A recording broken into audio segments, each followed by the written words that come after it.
ओडिशा रे विगत सरकार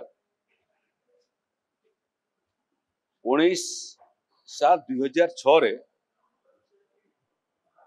वेदांत फाउंडेशन संगे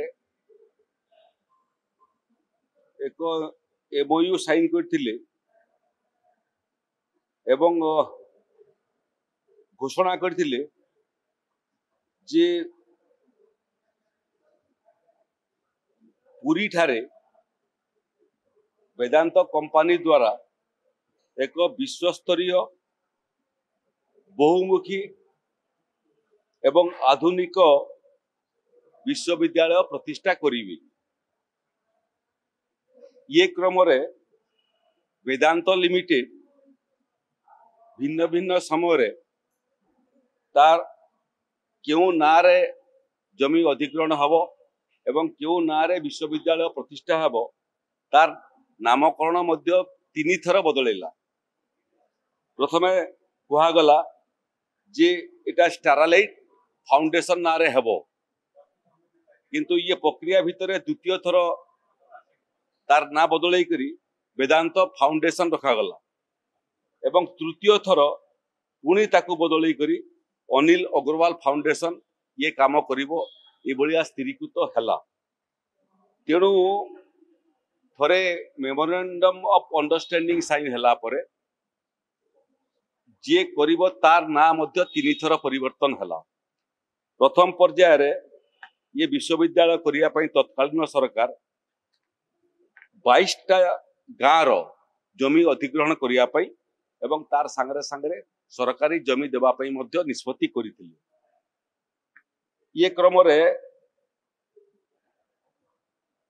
जोटा घरोई जमी 4178.84 एकर घरोई जमी विश्वविद्यालय प्रतिष्ठा करिवा पई एवार्ड करागला एवं ये परिमाण रो जमी भितरु 3342.53 घरोई जमी रो दखल मध्य कंपनी को दिया गला। से क्रम रे सरकारी जमी मध्य 692.02 एकर जमी लीज पई अप्लाई करा गला।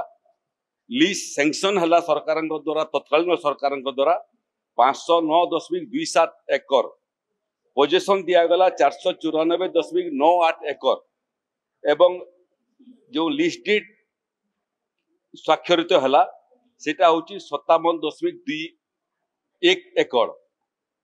ये विषय को नहीं करी जो माने बासच्युत हेतिले नोटिफिकेशन माध्यम रे राज्य सरकार से भितर 9 जन मान्यवर ओडिशा हाईकोर्ट रो द्वारस्थ हेतिले एवं मान्यवर हाईकोर्ट मध्य ये नाम परिवर्तन बारंबार नाम परिवर्तन को नहीं करी एवं ये कंपनी विश्वस्तरीय विश्वविद्यालय प्रतिष्ठा करिवार अनुभव को नहीं करी मध्य प्रश्नवाची हाईकोर्ट रे उठीतिला एवं सामग्रिक भाव में जो जमी अधिग्रहण प्रक्रिया से प्रक्रिया को मध्य आवेदनकारी माने हाईकोर्ट रे चैलेंज करथिले एवं हाईकोर्ट मध्य ये अधिग्रहण प्रक्रिया रे मध्य नापसंद करथिले एवं शेष रे ओडिशा हाईकोर्ट भिन्न भिन्न जो रिट पिटिशन दाखल हेतिला ताकू सुनानी कला परे 2009 मसीह रे प्रथम आदेश देथिले जो आदेश रे ये भलिया जमी अधिग्रहण रे अव्यवस्था को नहीं करी मान्यवर हाईकोर्ट नापसंद करिवार संगरे संगरे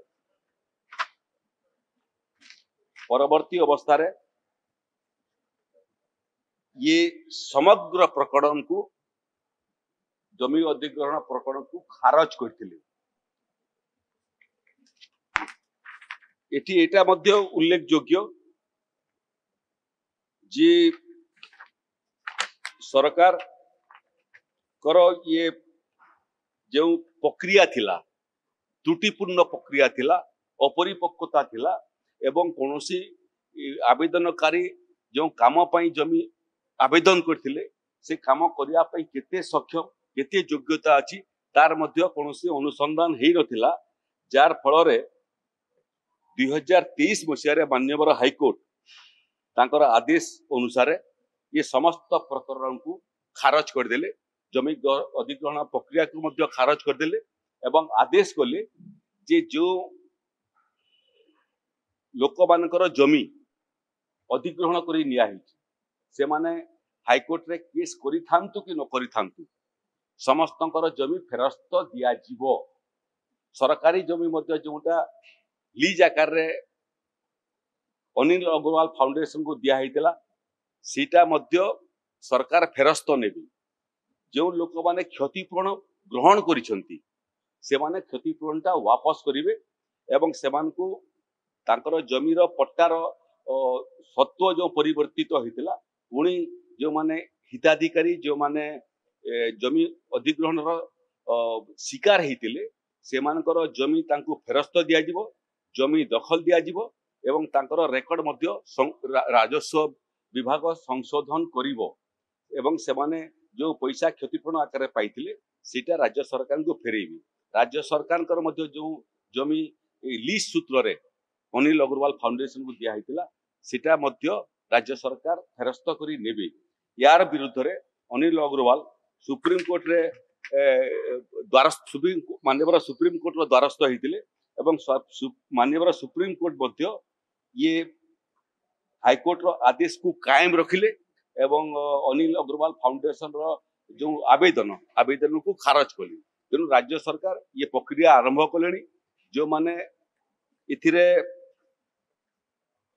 क्षतिग्रस्त होते जो मानकर जमी सरकार एक्वायर करथिले एवं पोजेशन को नहीं से मानकर जमी सब फेरस्त हबो, जमी जमार रेकर्ड परिवर्तन हबो ना संशोधन होकरी जो मानकर जमी तांको नारे पंजीकृत करा जिवो। तार संगे संगे सरकारी जमी मध्य सरकार फेरस्त नेबे। ये भलिया प्रक्रिया आरंभ होईची आउ ये प्रक्रिया को आमे दिने अधे भितरे समाप्त करी करी लोकों को ताकर जमी फेरस्त देवार प्रक्रिया मध्य पूरी ठारे आरंभ कर।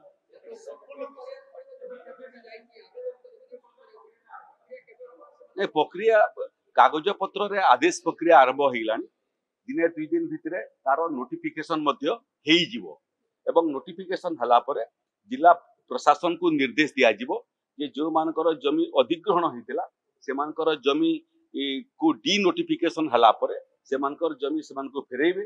से मानकर जमी फेरला परे तांको दखल दिया जिवो एवं राजस्व कागज पत्र रे मध्य से मानकर ना पुणी थरे पंजीकृत हेबो।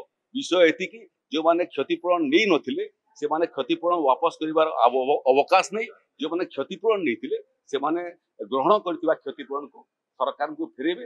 राज्य सरकार जो जमी सब अनिल अग्रवाल फाउंडेशन नारे पोजेशन दिथिले एवं रेकर्ड संशोधन करथिले से सबु जमी राज्य सरकार नारे पुणी फेरी आसीबो एवं राज्य सरकार नाटा रेवेन्यू रेकर्ड रे पंजीकृत हबो। लोकों को ये बाबत रे राज्य सरकार लोक मान को ठाब करिवे, से मान को तांकर जमी फेरस्त देवार प्रक्रिया को जिला प्रशासन समाप्त करिवो।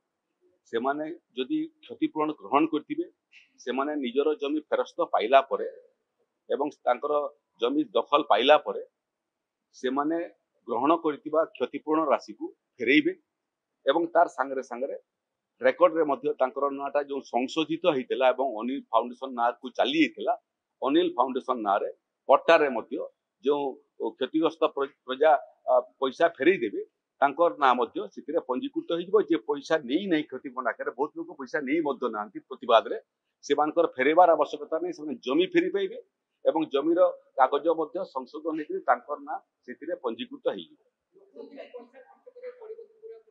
किछि नै लोकंकर सरकार लोकंकर कोनोसी पैसा खर्च करिया पे पड़िबो नै एवं ये प्रक्रिया आरंभ हला परे मध्य जिलापाल ये बाबद रे स्वतंत्र सुनानी करिवे। जदि जहार किछि अभियोग अछि ए विषय को लेकि पंजीकरण को लेकि किबा ये क्षतिपूरण राशि फेरेबा को लेकि जहार किछि अभियोग तबा समय तार मोडालिटी वर्कआउट हबो। किंतु एटा बहुत प्राथमिक सूचना मु दउची। प्राथमिक सूचना हला जमी को फेरे देबा पई प्रक्रिया आरंभ हलानी।